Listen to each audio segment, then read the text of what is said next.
The views expressed in this blog are hosted on my own website, are strictly personal, and do not reflect the views of any organization.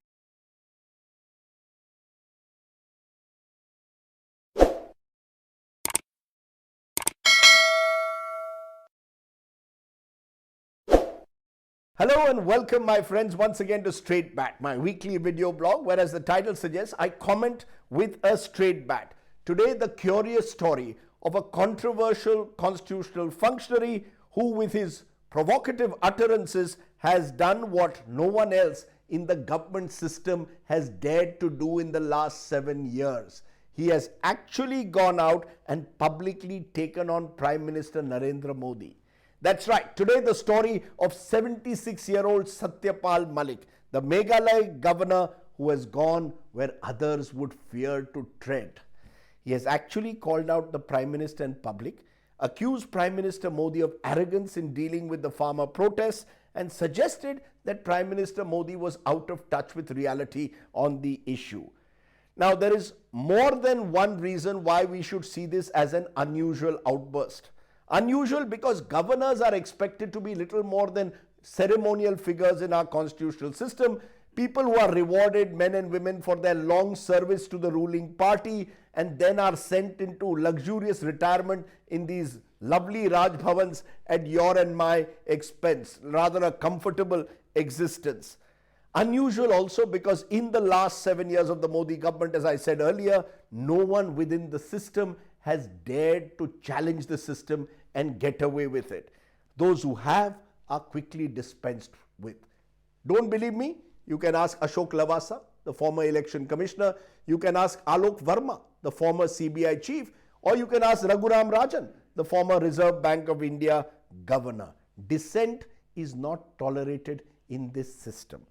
So what makes Satyapal Malik this standout anti-establishment figure in an establishment populated by yes men and women? First, let me give you a bit of a backstory.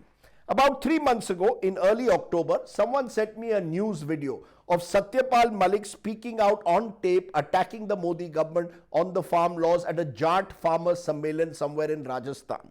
I got the video cross-checked, found it was authentic.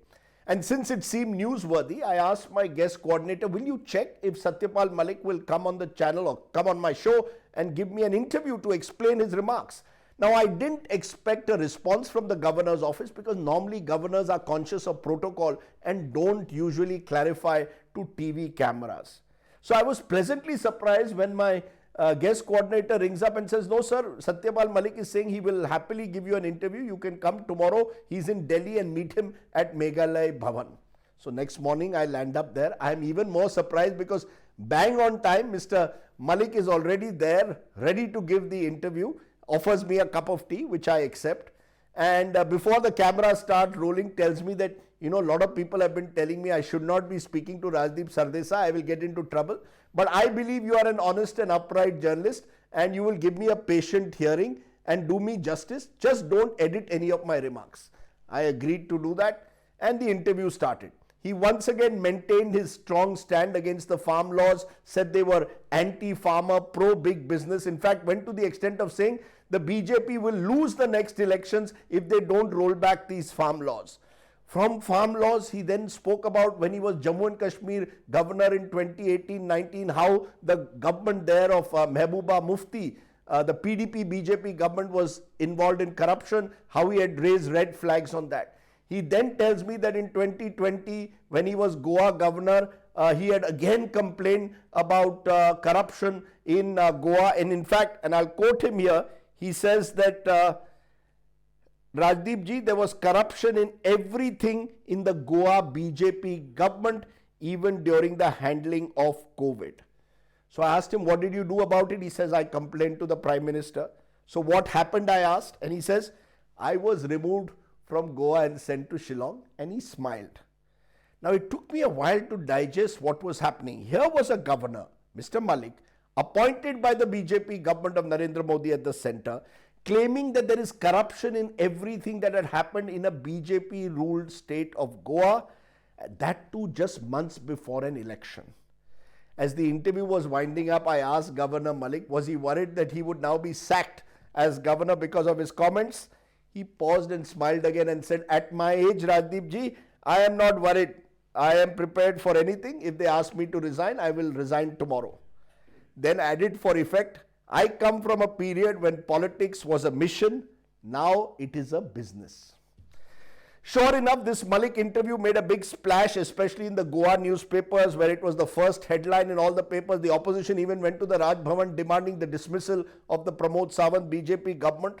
The BJP in Goa accused me of being a part of a conspiracy instead of answering the direct question that Malik had posed. Privately, BJP leaders said that Malik was sabotaging the Pramod Sawant government because he had differences with the chief minister. The BJP in Delhi was silent. Not a word, my friends, from the usually voluble party spokespersons, including Dr. Sambit Patra. The Modi government also did not respond at all. More interestingly, Mr. Malik was not removed and till date has not been touched. Instead, within weeks of that interview being aired in October, the Prime Minister in November goes ahead and rolls back the contentious farm laws. And so we come to the present, where another video of Satyapal Malik has surfaced, this time in another public gathering where he accuses the Prime Minister of arrogance on the issue of farmers, claims that the Prime Minister did not even sympathize when he met the Prime Minister and told him about the deaths of farmers during the agitation. Instead, he claims that he was asked to go and meet Home Minister Amit Shah, who reportedly told him that the Prime Minister had lost his mind.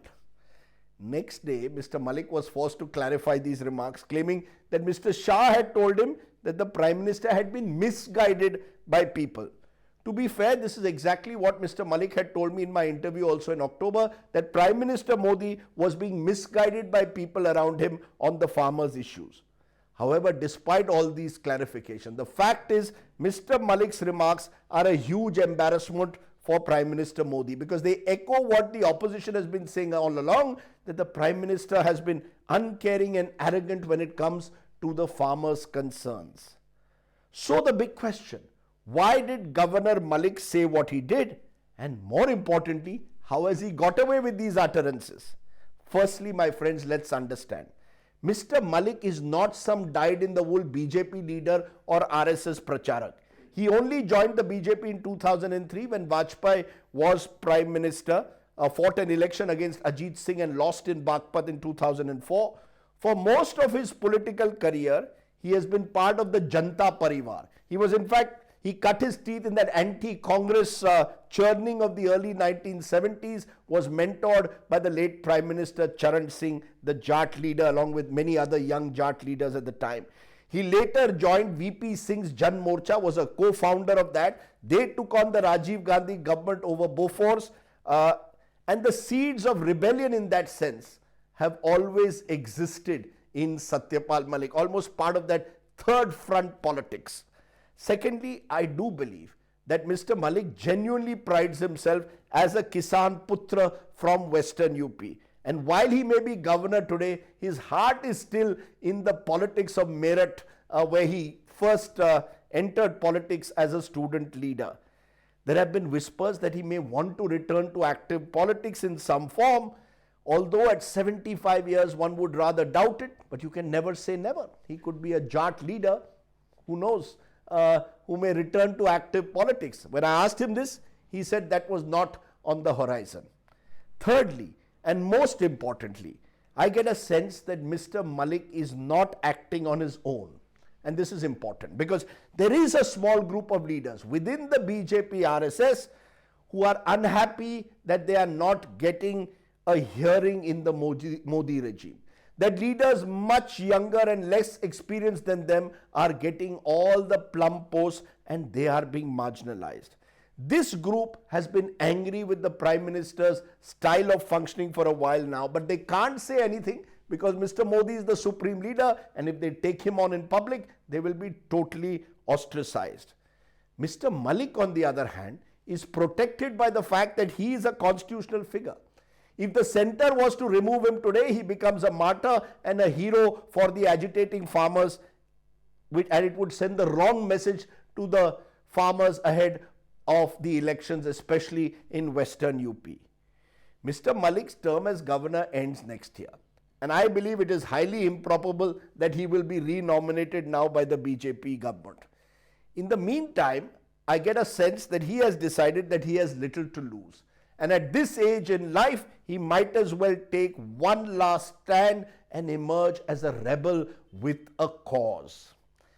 You know, he told someone who met him recently, and I want to quote him here again, मेरा नाम सत्यपाल है और मैं सत्य ही बोलूंगा.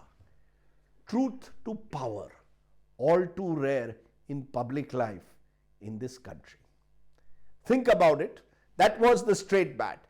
You of course can subscribe to my YouTube channel for many more such videos. For now, stay well, stay safe. Namaskar. Jai Hind.